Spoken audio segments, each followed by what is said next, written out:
योगी cabinet में कौन कौन से चेहरे होंगे इसका फैसला हो गया है, लेकिन इस लिस्ट में सबसे अहम नामों में से एक हैं ब्रजेश पाठक। ब्रजेश पाठक ने 2014 में बसपा छोड़कर बीजेपी का दामन थामा था और शायद उन्होंने उस वक्त सोचा भी नहीं होगा कि उन्हें उप मुख्यमंत्री बनाया जा सकता है, लेकिन ये हुआ और बिल्कुल हुआ। आज ब्रजेश पाठक बतौर उप मुख्यमंत्री शपथ ले रहे हैं। चलिए आपको बताते हैं कि कौन है ब्रजेश पाठक और आखिर क्यों इन्हें इतनी बड़ी जिम्मेदारी दी गई है। दरअसल उत्तर प्रदेश की राजनीति में ब्रजेश पाठक को बड़ा ब्राह्मण चेहरा माना जाता है। यूपी भाजपा में ब्रजेश पाठक कद्दावर नेता में गिने जाते हैं। योगी सरकार में कैबिनेट मंत्री भी रह चुके हैं, लेकिन उनका यह सियासी सफर इतना आसान भी नहीं रहा है। इस सियासी सफर में उन्हें कई बार उतार चढ़ाव का सामना करना पड़ा। कभी बसपा का एक बड़ा ब्राह्मण चेहरा माने जाने वाले ब्रजेश पाठक ने छात्र नेता से कैबिनेट मंत्री तक का सफर तय किया है, तो वहीं मौजूदा समय में भाजपा के इस मंत्री ने अपने जीवन का पहला विधानसभा चुनाव कांग्रेस के टिकट पर लड़ा था।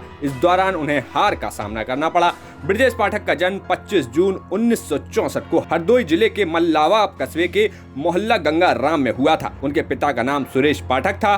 ब्रजेश पाठक ने कानून की पढ़ाई की। उन्होंने अपने छात्र जीवन में ही अपने राजनीतिक कैरियर की शुरुआत कर दी थी। 1989 में वे लखनऊ विश्वविद्यालय छात्र संघ के उपाध्यक्ष बने। इसके बाद 1990 में वे लखनऊ विश्वविद्यालय छात्र संघ के अध्यक्ष चुने गए थे। इसके 12 साल बाद कांग्रेस में शामिल हुए और 2002 के विधानसभा चुनाव में मल्लावा विधानसभा सीट से कांग्रेस के टिकट पर चुनाव भी लड़े, लेकिन करीब 130 वोटों से वे चुनाव हार गए। ब्रजेश पाठक 2004 में कांग्रेस छोड़कर बसपा में शामिल हुए।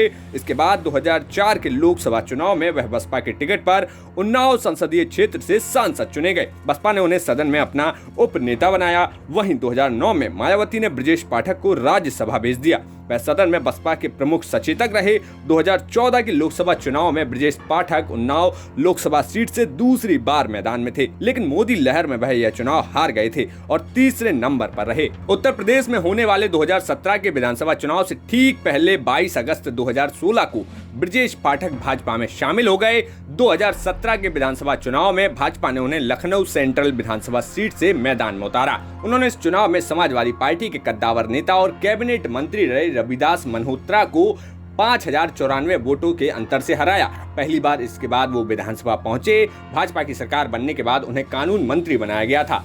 अब फिलहाल की स्थिति के मुताबिक अब ब्रजेश पाठक को उप मुख्यमंत्री की जिम्मेदारी दी गई है। ब्यूरो रिपोर्ट यूपी तक।